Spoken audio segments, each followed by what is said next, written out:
Hey guys, how's it going? Today we are planting up the 10 large containers along our east fence line.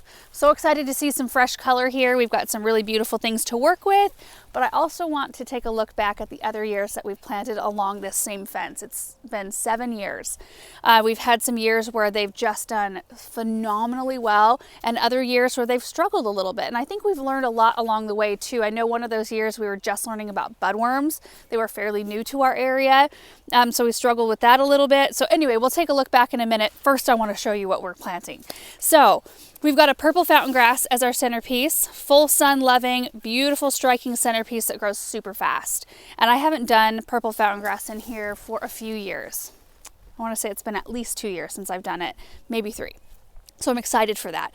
Then we've got 3 of the Supertunia Vista Jazzberry, which this is a fairly new Supertunia, and it has a very cool undertone, almost like a neon vibe to it. Very, very bright. Then we have another new Supertunia, new this year. This is Vista Midnight. Super deep, so darker than the Royal Velvet. Then we've got a Stormburst Superbena. Bring a little sparkle to the arrangement. We've got a Sweet Caroline, Sweetheart Lime, Sweet Potato Vine, which will bring a bright pop to the front. We've got a Supertunia Bordeaux because it's my favorite. This bloom's about ready to be done. But at least it shows a little color. And we have the Violet Ice Superbena as well. So it's going to be full. It's going to be awesome. I'm so excited about it. So these pots right here are the extra large jumbo jardiniers from Unique Stone. They are 25 inches tall, 31-inch diameter, and we do have them set up on drip. So you can see here we've got our brown drip tubing. There's a black solid line that comes up into the pot, and then it converts into this drip tube with emitter holes every 6 inches. I'm going to be swapping this today for fresh because we have such hard water. You can see some of the residue right there. And it tends to want to plug our drip up. So at the very beginning of the season, we like to swap it out for fresh. That way we know they're all functioning, at least in the beginning. And we're also going to be adding in some slow release plant food before we plant them. Also, we did have boxwoods as a centerpiece in these pots for the last, I know it was all of last season and then maybe the prior winter. I think I moved them in the fall, the year before. So when was that? 2021, fall of 2021. So we enjoyed them through the winter, through last season. A few of them died last year, and then a couple more died this winter. And the remaining ones that looked good went to a friend's house last night. And the rest of them ended up out in our pile. But it was kind of a fun way to utilize some boxwoods that had to move when we were excavating the area for the Hartley. They were behind our gazebo and they were fairly established. So I was thankful we got as much time as we did out of those. And some of them will live on in someone else's garden. So anyway, that's what happened to the boxwood centerpieces. And I think Aaron is excited to have the boxwoods gone because he thinks that evergreens in pots with annuals means eventual death for the evergreen. Right, Aaron? I am correct. Maybe. It is hard to get, boxwoods don't like to have super wet feet. So, if you're putting things like this in with an evergreen, incompatible water needs. So if you're doing, maybe like super bells would be a really good one to add in with a boxwood that maybe all of them don't like to have wet feet. So it's just something to consider when you're putting together an arrangement with an evergreen. Just try to pair them together with things that like the same type of water. Okay guys, so I think what we're gonna do is we're gonna get all of these planted, take a look at them, and then we will take a look back at all the other years.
guys, I got them all done. They look so fun just to be filled with something fresh. And I know in the beginning, I mean, you guys know how it is.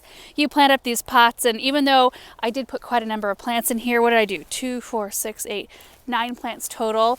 It takes them a minute to start growing and filling in, and it's cool out. Like, I think it got close to 40 degrees last night, so it's taking a long time to warm up today. But the end of our 10 days, we have temperatures in the mid 90s. So these are going to really put on a lot of growth once that happens. And in fact, today is cool enough to where this is not very flexible. I need to go get some landscape staples. And what I will do is I'm going to staple this down right next to the root ball of all of these plants. Kind of like this, and then we'll end with a little circle, well, kind of a biggest circle. We want to let this have enough room to breathe, kind of like that, but a little bit bigger. There's just no flexibility in it today. So again, purple fountain grass, and then we did the 1 potato vine, the 3 Supertunia Vista jazzberry, the Stormburst Superbena, the Supertunia Vista Midnight, the violet Superbena, and Bordeaux. Oh, it's such a beautiful blend of color. So let's go sit somewhere and let's go through the last few years of plants. All right, guys, so the first time we planted these containers, and I do have notes because there's no way I could remember all the plants, but it was 2017. We had the Crescent Garden True Drop self-watering containers out there, which are plastic. They worked really well for us. They were very simple, simple lines, very clean looking.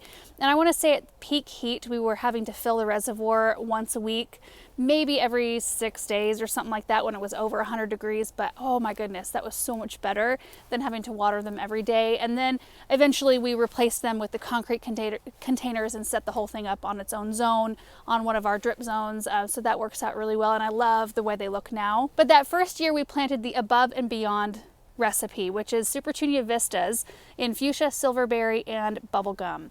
And we did a purple fountain grass in the center, and it was beautiful. It really was. I think that recipe is kind of a foolproof one.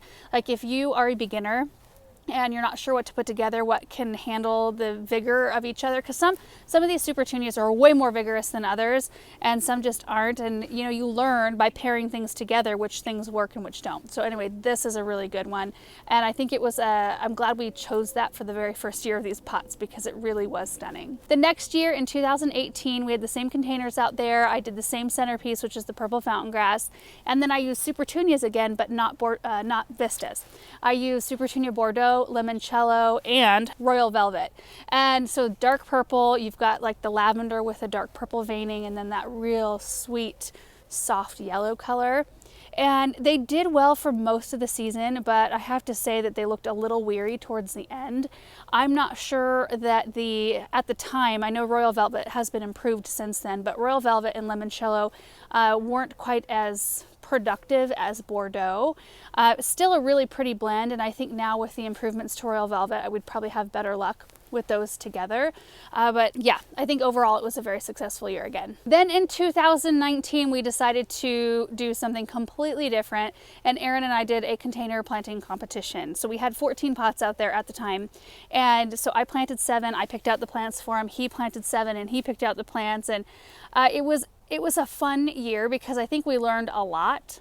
I did. I learned a lot about both, you know, how many plants to put in a container and what things do and don't work together. Now, I don't remember all the plants we put in all the pots, but Aaron, you've got footage of that, right? Would you ever do that again? Maybe. Maybe. I don't know. For me, something like that, having all those containers lined up, it was fun to do that for 1 year, but I typically like things to be fairly uniform. It has a little bit more formality, and it's a little bit less, it can be too much. You know, that year, that was a lot to look at because, you know, Aaron was going towards more warm and bright colors and reds and oranges, and I typically go for purples and pinks, so it was pretty loud out there. Then in 2020, that is the year that we swapped out those Crescent True Drop containers, which we took down to our church, and we are still planning on planting those up this year.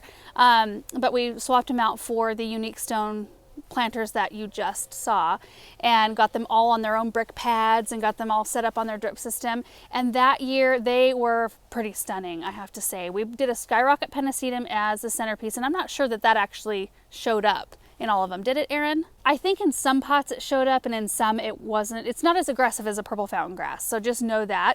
But we put some coral geraniums around it, Supertunia Bordeaux, and a sweet heart lime sweet potato vine, and it doesn't even matter if the grass showed up because the colors, that coral geranium with the Bordeaux and the bright chartreuse green of the sweet potato vine, it was such a pleasing look.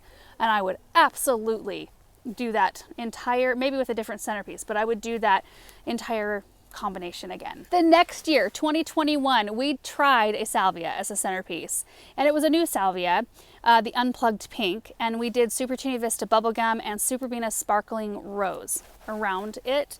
And you know, I probably should have trialed that salvia somewhere else, maybe less visible than over there, because I tried it actually that year, both in the ground and in containers, and it just wasn't as good as the other salvias that I have used, so I don't really plant that one anymore.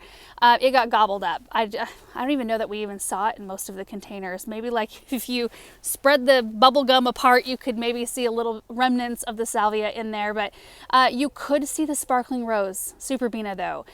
From afar, they just look like big pink balls, honestly. You'd have to get up close to them to see the difference between the Supertunia and the Superbena, but they did hold up to each other's vigor, which anything that can hold up to bubblegum, that's a good plant in my book. So last year we had the boxwoods as a centerpiece, and it was the fall before. So in 2021, when we took everything out, we dug up the boxwoods and put them in the pots, enjoyed them through winter, and I love the structure of those boxwoods. And I almost considered just leaving the boxwoods in and not planting anything around them, just having them be little boxwood spheres out there, very simple, very clean. I really loved that through the winter. Last year we planted some things around them, and a couple of them coming out of winter looked a little sad, and I kind of expected that because they were so big in the landscape already when we dug them out.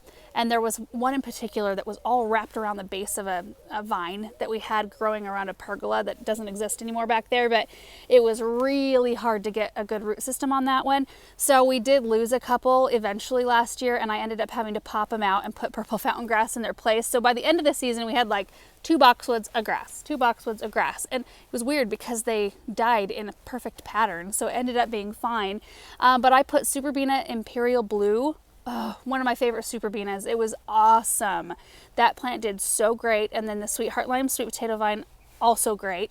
I did a Dark Night Lobularia, which it filled in and it was pretty, but I saw more of the Superbena than the Lobularia. And then I did James Britannia Safari Sky, which was a new one to me last year, and they stay pretty small, and I would recommend that one. Don't put them in huge containers with big aggressive annuals.